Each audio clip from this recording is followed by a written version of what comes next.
Hace poco estaba en un tiempo de ayuno y oración y en la noche Dios me dio un sueño. No me da muchos sueños. Dios me habla mucho por sensaciones, así como que siento lo que Él me quiere decir y muchas veces veo lo que Él me quiere mostrar, una visión, pero sueños es raro. Y yo soñaba que le hablaba a la iglesia y estábamos como en un campo hermoso, muy bonito, con colinas, pero estaban todos dispersos. Estaban dando cuenta el grupo de jóvenes en una colina, el grupo de matrimonios en un vallecito. Entonces yo iba de grupo en grupo, muy ineficiente el modelo de predicación. Iba de grupo en grupo, me desgañitaba para que los jóvenes oyeran lo que estaba yo diciendo al matrimonio. Esto no está funcionando, estoy grite y grite.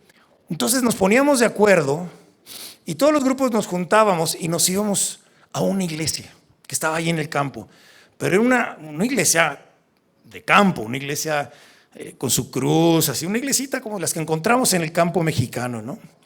Y entrábamos y estaba casi vacía, había 1, 2 o 3 personas ahí dispersas en las bancas, y llegábamos nosotros con nuestros cantos, con la unción de esta casa, del amor, y empezábamos a abrazar a la gente. Los empezábamos a abrazar, los empezábamos a bendecir, a compartirles, a darles testimonio. Y esas gentes que estaban ahí, primero tristes, empezaron a salir así detrás de una columna, empezaron a salir más feligreses del confesionario, empezaron a salir más feligreses y nosotros seguíamos compartiéndoles, amados. Y yo le preguntaba al Señor, ¿qué quiere decir esto? ¿Qué quiere decir esto? Y número uno, lo que aquí mi amada me interpretó es que nos está hablando de la unidad de la iglesia, de cuando nos juntamos, amados. Nosotros podemos llevar el evangelio aún a aquellas regiones donde celebran y donde adoran diferente. Y amados, tenemos que estar orando por los católicos en este momento. Levanta su mano si tú eres católico, levanta tu mano. Quiero saludarte. Si eres católico, bienvenidos. Por favor, acérquense y salúdenles. Abrácenles, por favor. Alguien acérquese ahí y abrácenles. Salte de tu lugar y abrázales. Y diles tu nombre y pregúntales su nombre. Y son bienvenidos, son amados. Queremos que se sientan contentos, felices. Compartimos el mismo Salvador, nuestro Señor Jesucristo. Les amamos. Viene un gran avivamiento sobre esta nación. Amados, todavía no estamos ahí. Lo que tenemos aquí es un despertar espiritual, hambre y sed de Jesús. Y eso es el combustible de un avivamiento. Pero todavía nos falta, porque un avivamiento, el avivamiento que viene es tremendo, amados. Es tremendo. Se habla, ya lo he compartido aquí antes. El avivamiento de México va a ser mundialmente reconocido. Mundialmente reconocido, sí, dije mundialmente reconocido. No sé si eso te emociona o qué te emociona. A lo mejor te emociona más si te digo que Dios te va a dar una camioneta nueva, pero no, a nosotros nos emociona mucho más saber que Dios va a visitar este país y que todos sus templos, de la confesión que sea, se van a llenar de la gloria de Jesús. Se van a llenar del reconocimiento de que Él es Señor y Salvador, de que Él es dueño y Señor de México. Gracias por el hermano que sí le emociona, que sí le entusiasma. Amados, hay iglesias cristianas en Europa que han comprado hermosas catedrales abandonadas y las están transformando en centros de adoración. De hecho, una iglesia de Betel, una iglesia hija de la iglesia de Betel en Redding, California, compró una iglesia abandonada, ya no tenía feligreses en Nueva York, y la convirtieron en un centro de adoración, amados. ¿No les gustaría que en nuestro país todas las iglesias confesaran que Jesús es el Señor? Todas, que no nos fijáramos en las diferencias, que solamente el amor, la sangre del Cordero fuera nuestra unión, nuestra unidad.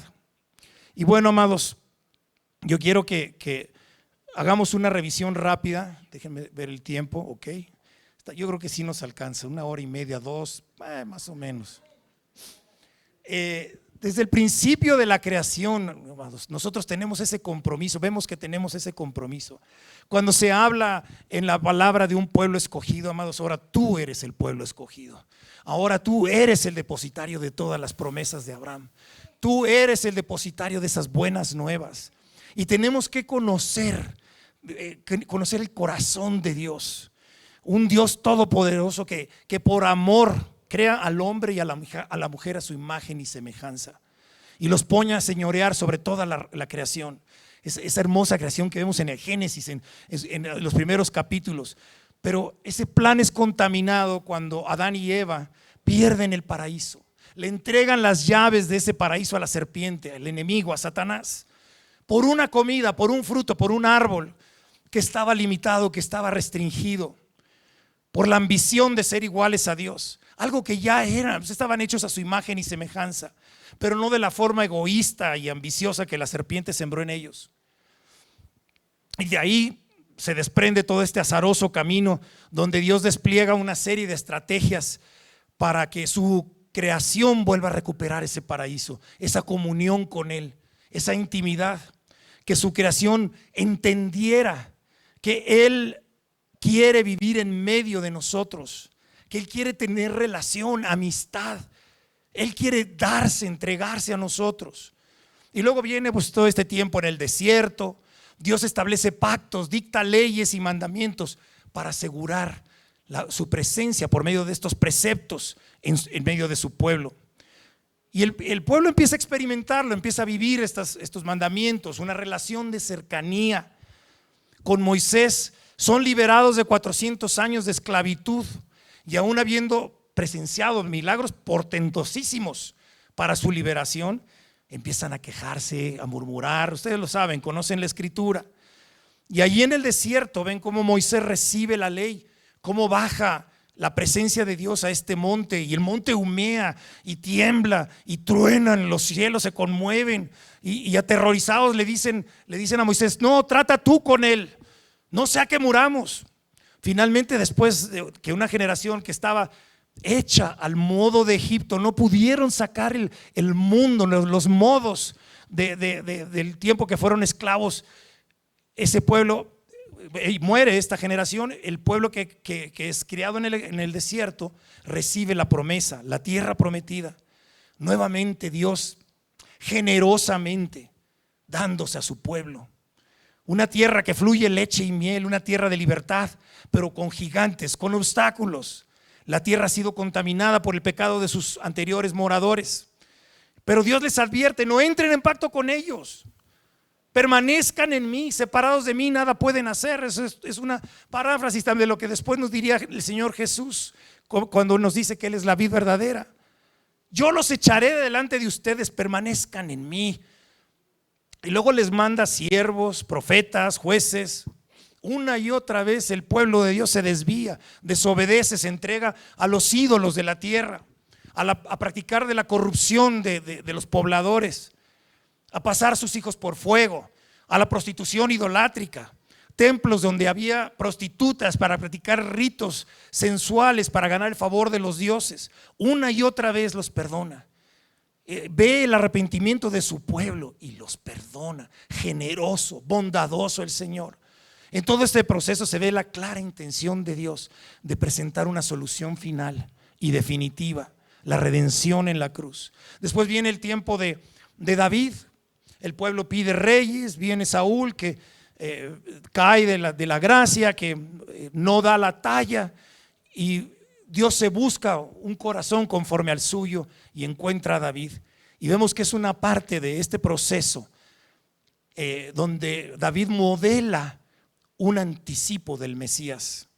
Israel vive una época dorada donde la pasión de un rey por su presencia, por la presencia de Dios, los lleva a vivir 33 años de adoración y oración, 24 horas, 7 días a la semana. Ese es un avivamiento. Cuando tengan tiempo, comparen lo que era el tabernáculo de David con el tabernáculo de Moisés. Hay unas diferencias hermosas, hermosas, hermosas. Y bueno, en este tiempo con David se rompen los ordenamientos del orden mosaico. y se establecen los del rey sacerdote Melquisedec, el orden davídico que prefigura la nación de reyes y sacerdotes que somos tú y yo ahora, del reino mesiánico. Siempre Dios buscando tener relación con su pueblo. Salmo 28, en el versículo 8, dice: mi corazón ha dicho de ti, buscaré mi rostro, tu rostro buscaré.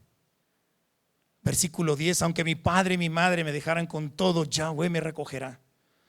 Y luego el 13, hubiera yo desmayado si no creyere que veré la bondad de Yahweh en la tierra de los vivientes. Después de esa época de oro, siguen las rebeliones. El hombre cree que sabe más que Dios. Viene el exilio, la esclavitud, la destrucción del templo de Salomón, ese lugar que ellos amaban, que ellos atesoraban, donde se manifestaba la presencia de Dios, donde lo veían y lo escuchaban, donde lo adoraban y cantaban y sentían su abrazo. Ese lugar quemado, destruido, convertido en posilgas, en porquerizas, y ellos llevados cautivos, un pueblo de corazón duro. Y después de 400 años de silencio, Dios le habla a su pueblo, pero no le habla en visión, ni en sueños, ni en palabra durante esos 400 años, sino que ahí al final de esos 400 años levanta la figura de Juan el Bautista. Dios lo envía para anunciar acerca de la luz, un precursor, alguien que iba a correr delante de nuestro Señor Jesucristo. Y te voy a decir una cosa, nosotros somos figura de un Juan el Bautista modernos. ¿Sabes por qué? Porque estamos anunciando su próxima venida, porque tenemos la misión de anunciarle aquí a todo México, a nuestra familia, a nuestros vecinos, a todo México, que ya viene, que Jesús viene pronto y su galardón con él. Y dice, y Dios una vez más anunciando que visitaría a su pueblo, a su creación, pero esta vez en persona.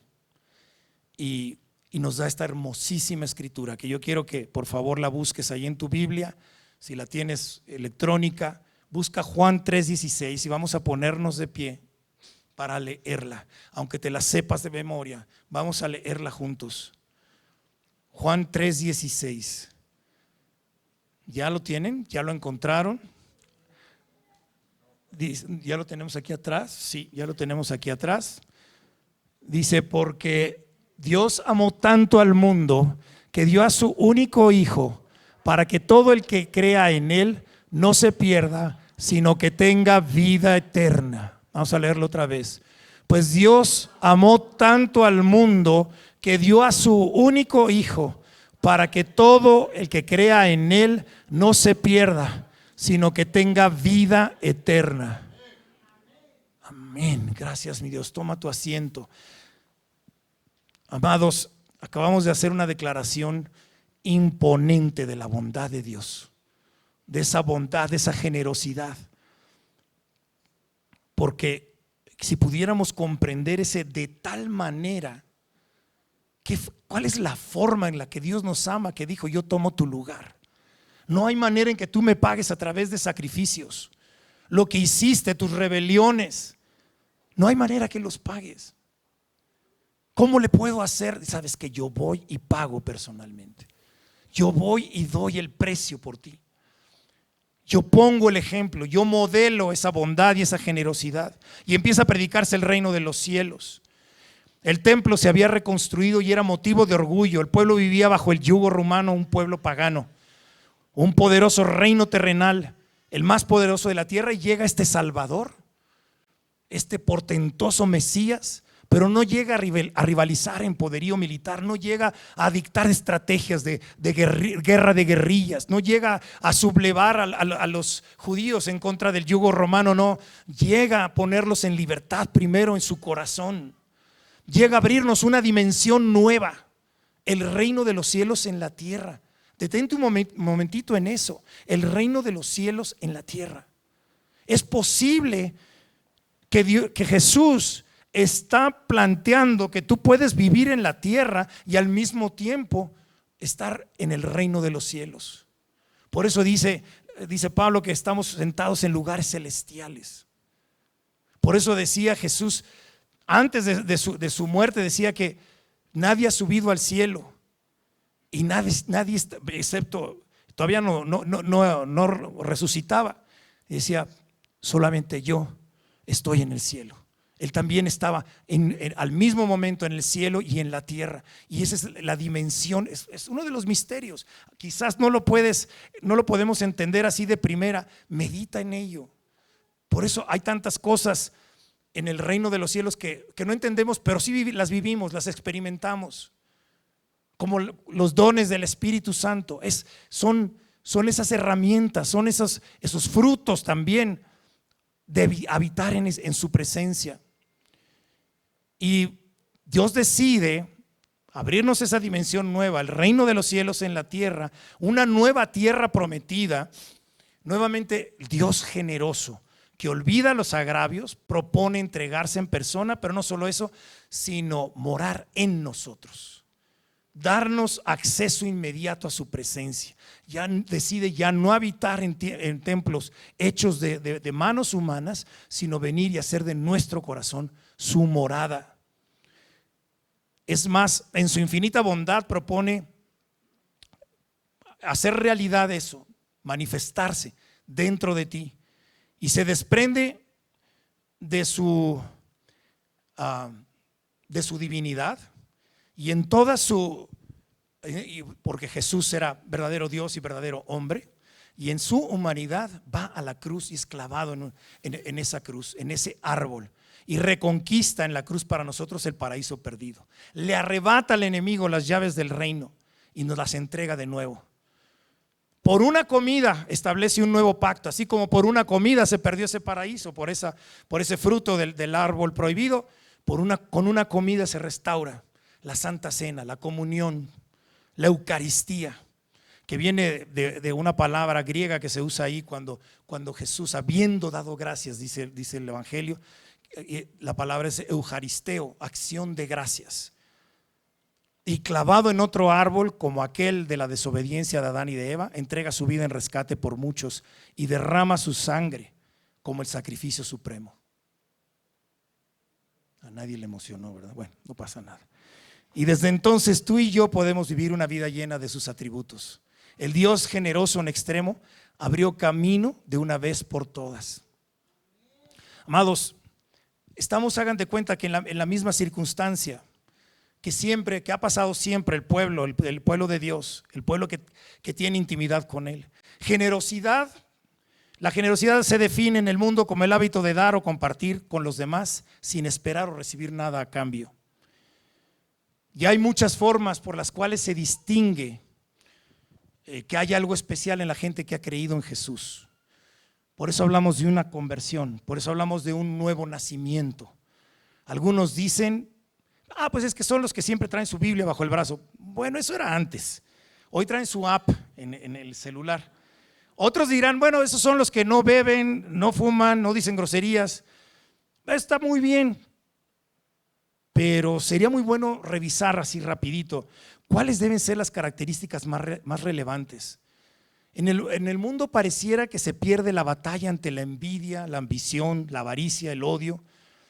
Por ejemplo, hay canales ahorita en las redes sociales, en TikTok, que se especializan en el road rage. No sé si los han visto, pero esos conflictos que se dan en el tráfico, en el tránsito, donde la gente incluso se choca unos contra otros. ¿Cuántos aquí no han sentido ganas de pasarle el carro con las 4 ruedas por encima al que se nos cerró ahí en la calle? A ver,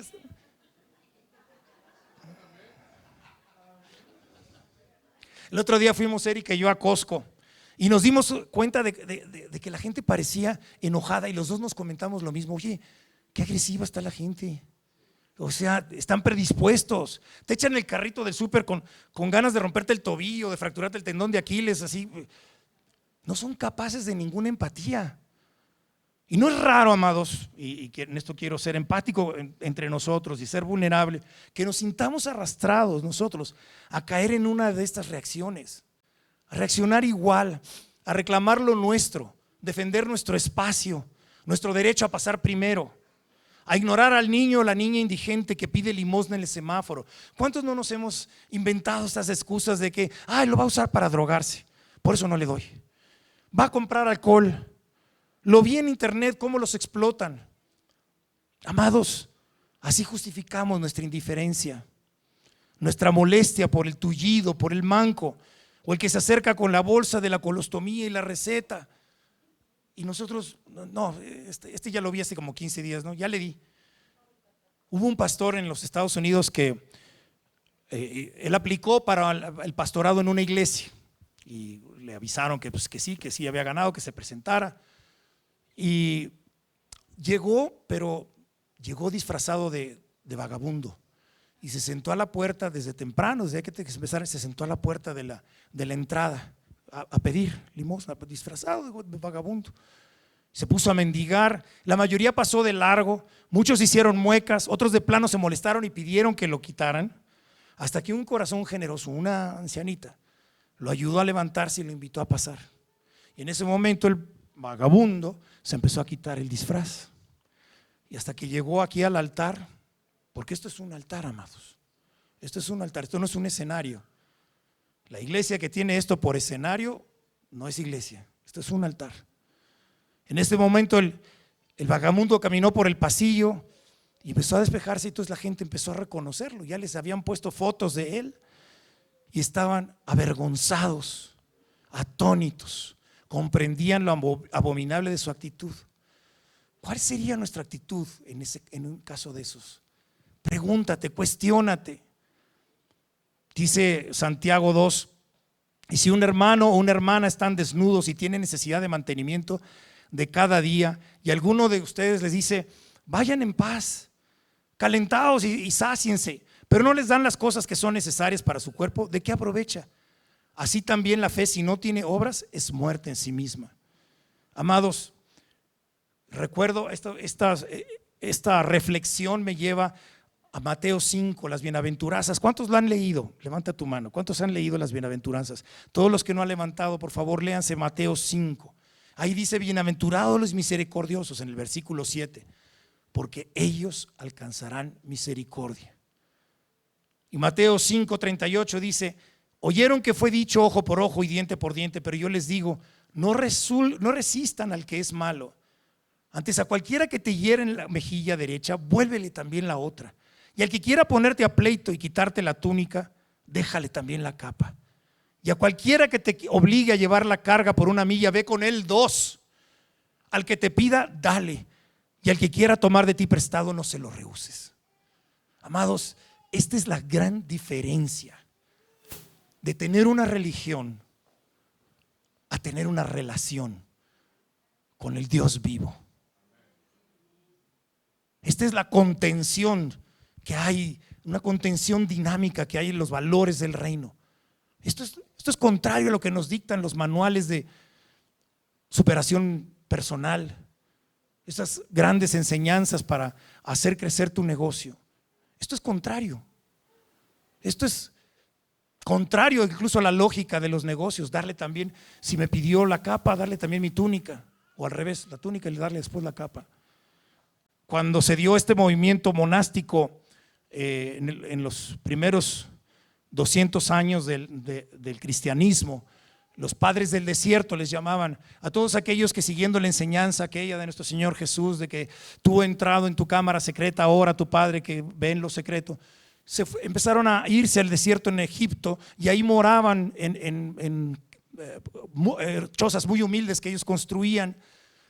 Y uno de ellos, Abba Antonio, un día regresando a su choza después de haber salido a buscar quizás algo de comer, encontró que un ladrón se había llevado, saliendo, lo cachó saliendo de su choza, y le había robado sus escasas pertenencias, y entró, pero vio que se le había olvidado un manto, que no había visto un manto que él tenía, y salió corriendo detrás del ladrón. Y el ladrón, asustado, pues se tropieza, se cae, y pensando que le dijo, se te olvidó el manto, tenlo. Eso es, amados, reaccionar a la forma del reino, a la forma de esa dimensión que debe de sujetar nuestros valores y nuestras decisiones. No más hechos al mundo. Bueno, y les invito a que sigan leyendo todo el resto de ese capítulo. Amarás a tu prójimo y aborrecerás a tu enemigo. Pero yo les digo, amen a sus enemigos, bendigan a los que los maldicen. ¿Cuántos aquí han hecho la prueba de eso?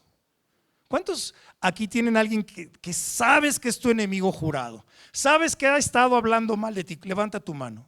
Yo tengo a alguien. Bájala.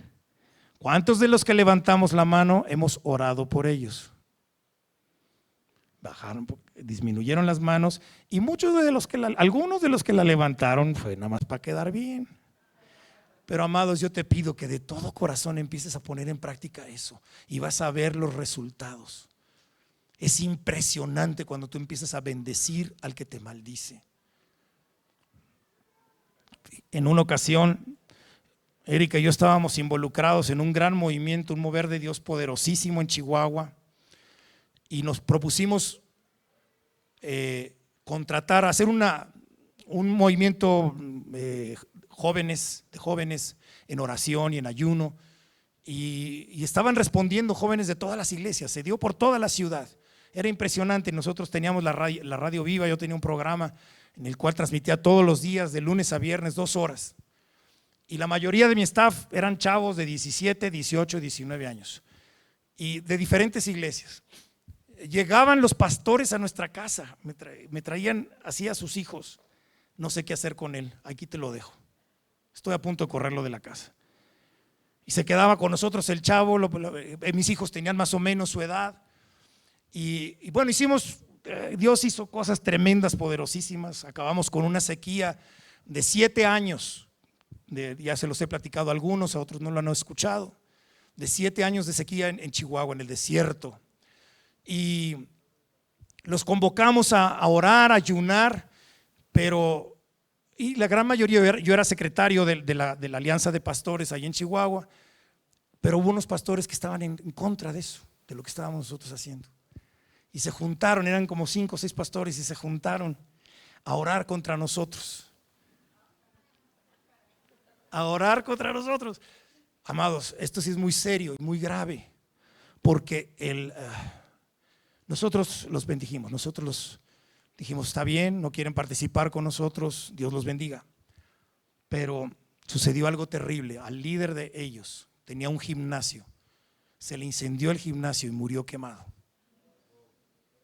Amado, yo no estoy diciendo, es que cuando las causas de Dios, o te opones a las causas de Dios, atente a las consecuencias. Atente a las consecuencias, porque Dios es un Dios justo también, es un Dios vengador. Entonces, querido, en Hebreos 13, voy a pedir por favor a mi amado tocayo y al grupo si pueden venir. En Hebreos 13 dice: permanezca el amor fraternal, no se les olvide que por causa de la hospitalidad, algunos de ellos sin saberlo hospedaron ángeles. Acuérdense de los presos como si estuvieran presos juntamente con ellos, y de los maltratados como también ustedes mismos están en el cuerpo. Amados, esa generosidad, reflejar el corazón de Dios, te expone a todas sus bendiciones, te pone en el centro para recibir todas las bendiciones. Oponerte a Dios te puede también resultar bastante caro. Pero si tú eres reflejo de esta generosidad, por eso dice Proverbios que el alma generosa será prosperada. Yo quiero hacer algo esta mañana, amados, porque quiero exhortarte a que hagas de tu corazón un regalo perfecto para el mundo. Sé generoso como tu Padre en los cielos. Sé empático, misericordioso. Conviértete en las manos de Dios para levantar al caído, darle comer al hambriento, vestir al desnudo. Amados, eso va a ser más reflejo de un avivamiento que todas las manifestaciones que podamos tener cuando nos reunimos. Que el resultado de los encuentros que tenemos aquí, con los cuales lloramos, levantamos las manos, adoramos a Jesús, danzamos y movemos banderas, se traduzcan en salir y levantar al caído, en darle de comer al hambriento. Entonces se conocerá que somos sus hijos Dice Mateo 25, 35 al 36: porque tuve hambre y me diste de comer, tuve sed y me diste de beber, fui forastero y me recogiste, estuve desnudo y me cubriste, enfermo y me visitaste, en la cárcel y viniste a mí. Nosotros tenemos la obligación de reaccionar con las cosas que le duelen al corazón de Dios. Jesús nos vio en nuestra condición, desnudos, pobres, miserables, caminando derechito al infierno, a la condenación eterna, y vino a salvarnos. El costo de su sufrimiento no le importó. Dice que por el gozo puesto delante de él. ¿Sabes cuál es el gozo puesto delante de él? Él vio este día, él vio este lugar, él vio tu corazón. Él se vio reflejado en tu corazón y dijo: vale la pena, vale la pena. Tenemos que tomar el ejemplo de nuestro Señor Jesucristo, que camino al Calvario, o sea, muchas veces no vemos lo crudo que fue la vía dolorosa. Él no iba con un taparrabo. En las imágenes de la cruz lo vemos siempre con su taparrabo. Él estaba desnudo y él estaba con los intestinos casi de fuera, y él estaba con toda la espalda pelada y con el rostro inflamado de los golpes. Pero aún cuando venía ahí caminando en estas condiciones, cargando la cruz, venía ministrando, y a las mujeres que lloraban les decía: no lloren más por mí. Les venía todavía dándose de su generosidad.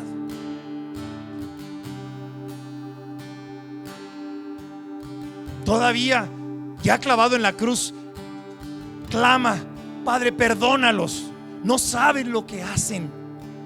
Caray, esa generosidad me conmueve. Y hasta el último momento le dice al ladrón: de cierto, hoy estarás conmigo en el paraíso. Él no tomó el estar sufriendo todo eso para decir: no tengo tiempo, ahorita no me vengan con eso, no me molesten con eso, esta cruz está pesadísima, estos clavos duelen mucho, no sabes lo que me duele ahorita los clavos de los pies. No, de cierto te digo, hoy estarás conmigo en el paraíso. Ahí seguía ministrando.